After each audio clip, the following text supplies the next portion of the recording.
A gente estava falando dos espaços, né, antes de começar a gravação do programa, dos espaços onde vocês, com a Amos, inclusive, se apresentavam.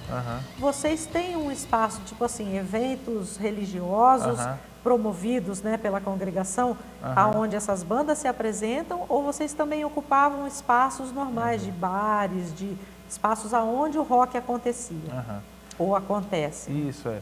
A gente sempre, graças a Deus, a gente sempre pôde dizer sim a muitas oportunidades. E, de fato, existem na igreja, não só na igreja protestante, mas também na católica, e eu acredito que em outras religiões, existem muitos movimentos onde os jovens estão juntos. E onde tem jovem junto, tem que ter música, tem música, tem tudo que jovem gosta. Até uma forma de atrair esses jovens, exatamente, né? Então, a igreja sempre nos apoiou em tudo que a gente quis fazer, sempre.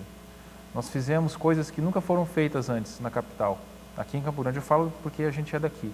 Como, por exemplo, fazer show assim de death metal, sabe? Organizar show de tudo quanto é estilo musical dentro da igreja, entendeu? Nós sempre fomos abraçados pelos nossos líderes, sempre nós fomos incluídos, nunca excluídos. Né? O máximo que a gente ouvia muitas vezes, querendo a gente fazer as nossas loucuras, era assim, olha, vamos pensar um pouco, vamos trocar uma ideia, vamos entender o que é isso, mas a gente sempre foi muito, muito bem acolhido, assim. Eu me lembro na comunidade a qual eu sou membro até hoje, que é a Batista, né? Aí a primeira igreja batista, que é uma igreja quase centenária já aqui na cidade. Eu me lembro de quando a gente trouxe o maior expoente, assim, do metal cristão brasileiro hoje, que é o Antidemon. É uma banda que já tocou em todos os continentes, já fez turnês no mundo inteiro, assim. Os caras são muito conhecidos e muito reconhecidos nacionalmente e internacionalmente. A gente trouxe eles aqui na cidade e o espaço que a gente quis fazer o show foi lá na nossa igreja. E o Batista, que é o cantor, né, fundador do Antidemon e tal, ele é um cara, assim, oriundo do punk, né? É uma figura, assim, uma lenda viva, né? O cara todo grisalho, cabeludão, cheio de alargadores, corpo coberto de tatuagens e tal. E a passagem de som foi assim, eles chegaram na frente da igreja, chegou uma van com equipamento, descarregando, aquela coisa toda, e numa sala ao lado de onde era a entrada, estava tendo uma reunião com todos os anciãos da igreja, os líderes, os mais antigos, os pastores e tal. E a gente sempre foi muito amigo de todos, assim. A comunidade que a gente frequenta e a gente vive é marcada pelo amor, assim mesmo, sabe? E aí quando chegaram aquelas figuras, assim, aqueles personagens, né? Eu lembro todos tatuados com alargador. Exatamente. Eu lembro que o meu pastor saiu de dentro dessa reunião e o que está acontecendo aqui? Eu falei, não, tá aqui, ó, o pessoal veio tocar aqui hoje. É mesmo? Aí se apresentou e tal. E falou assim, não, pera só um pouquinho que a gente vai fazer um negócio aqui. Pegou esse cara pela mão, o Batista, levou ele para dentro da reunião. E ele chegou e interrompeu a reunião e falou assim, olha, tá aqui o pastor Antônio Carlos, falou o nome dele completo, que eu acabei de conhecer, ele é de São Paulo, ele veio aqui com a banda dele para tocar aqui na nossa igreja e tal. Fala um pouquinho do seu ministério. E ele falou de onde eles vão, ele falou das comunidades que eles frequentam, ele falou dos projetos sociais que eles tinham em São Paulo com menores carentes, com pessoas de rua, né, com viciados em drogas e tal. E aí ele falou, puxa, que legal, né? Então tá aqui, a gente está tendo a honra de receber aqui o pastor Batista aqui hoje e tal, a gente está tendo uma reunião agora. E aí ele fez uma coisa que eu nunca vou esquecer. Ele chamou o ancião da igreja, que é um cara assim, que é o pastor Jonathan de Oliveira, um cara que o apelido dele é Apóstolo dos Pés Vermelhos, né? Porque ele frequentou esse Mato Grosso aqui quando ele não era dividido, onde não tinha asfalto, para levar a mensagem de Deus. E ele chamou esse camarada, que ele é bem velhinho mesmo, assim, sabe? Chamou ele e falou assim, eu quero que o pastor Jonathan faça uma oração aqui pelo ministério do pastor Batista, que era o Batista do Antidemo. E aí levantou aquele velhinho, né? E vem em passos lentos, assim, foi lá e abraçou aquele cara maluco, né? De São Paulo, e aí orou pela vida dele. Então, assim, são coisas que a gente nunca vai esquecer. Legal, né? Muito legal. Então, aí, assim, a gente falava que a Banda Mós, você falou que a Banda Mós, ela dividia espaço com o bando do Velho Jack, o palco, com todo mundo. Nós já tocamos com banda, a gente já tocou Vocês tocavam em lugares, assim, comuns também? Sim, bares claro. da capital, Barfly? A nossa raiz é essa. A gente foi ensinado a isso. A gente está em todos os lugares na medida do possível. Então, a gente passou pelo Stones, né? A gente tocou no Barfly, em outras casas aí que devem ter aberto e fechado. Só Rock no Horto? Só Rock no Horto a gente fez, foi muito legal. Som da Concha. Eu lembro que a Angela Finger, ela organizava alguns eventos de rock assim, muito legais. A gente tocou em alguns eventos também dela. Foi Qual a maior muito legal. plateia que vocês tocaram? Assim? A maior plateia que eu me lembro que nós tocamos foi um dia lá no Parque das Nações Indígenas, que assim, o ingresso era algo simbólico, acho que era R$1, assim.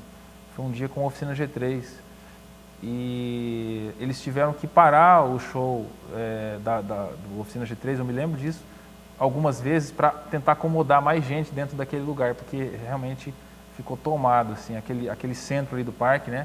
Que é aquela parte de cimento ali. Onde tem os shows. Onde tem, acho que o Temporadas, né? Acontece ali, é um lugar que cabe muita gente. Eu me lembro que nesse dia foi de estremecer, assim, foi muito legal. Vocês chegaram a fazer muitos shows fora do Mato Grosso do Sul? Com a Amos? Com a Amos a gente tocou na capital de São Paulo algumas vezes, no interior paulista também, no Paraná, no interior do Paraná. Eu acredito que a gente só não fez assim Mato Grosso e Nordeste, assim, que eu me lembro não.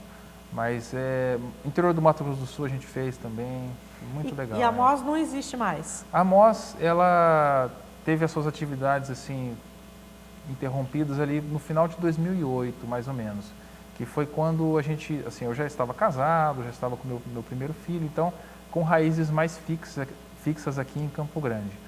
E os outros integrantes, eles, devido à oportunidade de trabalho e de família, foram para outras cidades, né, do Mato Grosso, São Paulo, e aí a gente não conseguiu se conectar mais para continuar tocando esse projeto longe, com a Amos, difícil, né? A gente até tentou segurar a onda por uns tempos, assim, do tipo, tem alguns shows lá em São Paulo, né? Então, beleza, a gente se encontra no interior paulista, na casa de uma irmã, de um dos membros da banda, a gente se encontra lá, a gente faz uma semana de ensaios e a gente faz os eventos e a gente volta cada um para a sua cidade. A gente tentou fazer isso por alguns meses, assim, acho que talvez até um ano a gente tenha conseguido acrescentar essa logística aí ao trabalho. Mas chegou um tempo que não teve como mais, assim, ficou difícil. Só se for tocar, reúne virtualmente. Alguma coisa nesse sentido, Evandro, e essa banda Área 77? Foi em 2011 que você montou essa banda? Apesar de eu ter me envolvido com produção musical, em linhas gerais, né, de tudo, assim, ter tido uma história muito bacana com a Amos, que era um trabalho bastante segmentado, ou seja, era heavy metal, com letras em inglês. Eu acredito que eu sempre tenha sido o cara do rock and roll, assim, do hard rock e tal, por conta do que eu sempre ouvi. E aí, a Área 77 foi um projeto que eu sempre quis ter, mas por estar envolvido em outros projetos, eu não tinha dado muita vazão, assim, a essa inspiração. E aí, no ano de 2011, ali no início do ano de 2011, eu já vinha pensando, né, em 2010, eu já vinha ao longo daquele ano compondo e fazendo umas demos e pensando, puxa, tem que levar isso adiante, né? E aí, bem no início de 2011, foi quando eu já tinha reunido alguns músicos, amigos que eu já convivia na igreja, né? E faltava o cantor. E aí eu conheci o Gabriel, que é o nosso cantor, conheci ele ali também no finalzinho de 2010, comecinho de 2011, nossos primeiros ensaios são dessa época. E aí, já no meio do ano, como eu já tinha aquela pressa de produzir alguma coisa. Bem no meio do ano ali, a gente já estava em estúdio gravando um single com algumas músicas e fazendo um videoclipe. Quando os sonhos não se realizam, se até a esperança morrer, sem a direção do seu destino, inseguro estiver. Quando abrir os seus olhos em meio às trevas e a escuridão desaparecer, levante sua cabeça, olhe pro céu, um novo dia começou.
No final do ano de 2011, em dezembro, a gente tinha passado aquele ano, aquele primeiro semestre ali, né, tocando e tal. E aí chegou o final do ano, a gente pensou, puxa, a gente nunca tocou na nossa casa, né, que é a primeira, na Batista. E a gente nunca tocou aqui e tal. E aí eu vi uma data lá, a gente sempre trabalhou ali dando um suporte para os eventos, e a gente viu que tinha uma data que seria interessante a gente tocar lá. E começou assim, vamos tocar? Vamos. E aí pensei, puxa, a gente podia gravar o áudio e depois a gente lançar isso, né, para a galera ouvir e tal. Pô, vamos gravar, então beleza. Aí eu vi assim, puxa, por que a gente não filma também, né? Ah, vamos filmar, vamos. E tudo isso em menos de uma semana, assim. E aí, desse DVD que vocês gravaram, deu certo? Foi... Ah, foi muito legal. Foi adrenalina pura, assim, né? A gente terminando de passar o som e a galera chegando, né? Foi demais, assim, foi muito legal. Foi tudo muito rápido, é um material de 30, 35 minutos ali. E a gente fez a gravação naquele show, né? No finalzinho de 2011, a gente fez a gravação daquele show. Aí férias, aquela coisa toda, todo mundo na correria, trabalhando normalmente. A gente foi conseguir finalizar esse material muito tempo depois. Mas ali em 2012, em outubro, a gente estava com um show marcado pela Fundac, né, na Praça do Rádio, com o PG, que é um cara que era da Oficina G3, tem uma carreira muito, muito legal hoje. E aí estava aquela praçona lotada. Aí a gente fez o lançamento do CD lá. Assim, o lançamento de fato mesmo. Cada um pegou uma pilha de CD e a gente lançou para a galera. Foi muito divertido. A gente fez o lançamento do CD. E aí a gente continuou tocando tal, e correndo atrás para tentar finalizar o material em vídeo, que era muito mais complexo, porque envolvia não só a mixagem do áudio, né, mas também a edição do vídeo, a finalização desse vídeo toda, e aí a junção desse material, né, do áudio e do vídeo, para a gente poder ter esse DVD. Bastante trabalho assim para a gente, mas muito gratificante e com muito esforço assim, a gente conseguiu lançar ele em maio de 2013. Num show também que foi muito bacana, a gente fez o lançamento dele e aí a gente já subiu para a rede também, para a galera conhecer. Hoje em dia, assim, muito mais fácil, né? Você tem as redes sociais aí, você disponibiliza um material, daqui a pouco tá todo mundo vendo, o mundo inteiro, né? Que é muito legal.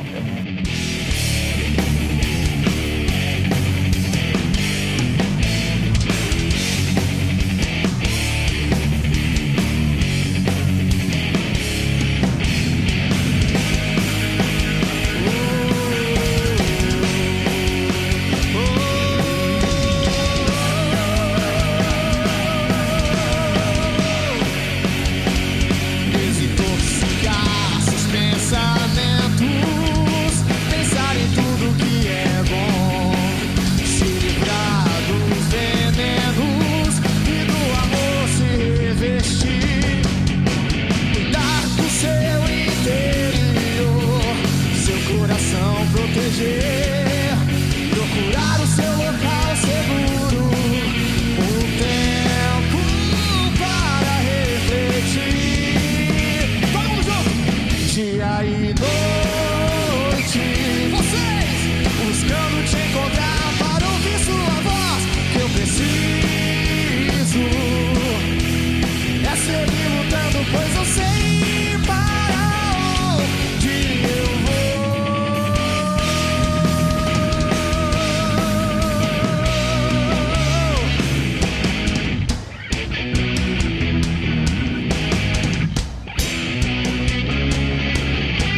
banda de rock, né? Então, mais assim, rock mais light, mais pesado? Então, hoje em dia misturou demais, assim, né? Eu sempre toquei rock and roll, sempre toquei hard rock, assim. Então eu acredito que seja uma banda de hard rock, né? E que, como toda banda de hard rock, ela se serve às vezes de tocar uma balada, né? Uma coisa mais lenta, uma coisa mais no violão. Dias que passam, tempos que não voltam, momentos que se despedem pra nunca mais. Instantes que andam rumo à eternidade. Chegou a hora de decidir pra onde você vai.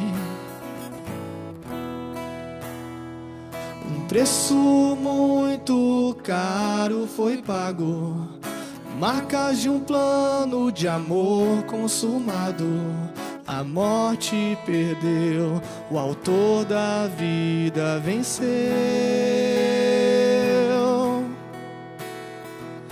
Traços de uma antiga aliança que os tempos não puderam levar. Na plenitude de todas as estações, a esperança nasceu.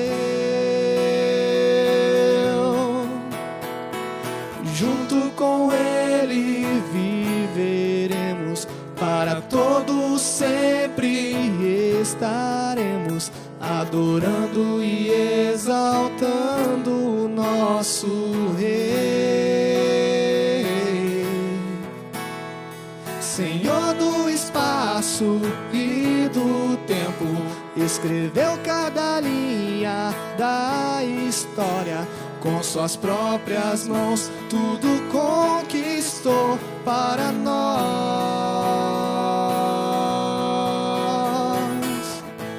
E de vez em quando a gente pesa um pouquinho a mão, né, para levantar a galera.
Acho que a gente falou tudo, né? Não só das bandas que você faz parte, do seu trabalho de produtor, como também das outras bandas gospel, né? Isso aí. Mas, ó, quero te agradecer a participação no Arquivo Musical, né? Bastante essa contribuição sua. Sempre à disposição. Gente, o Arquivo Musical de hoje fica por aqui e a gente se vê no próximo programa. Obrigada. No planeta dos céus que chora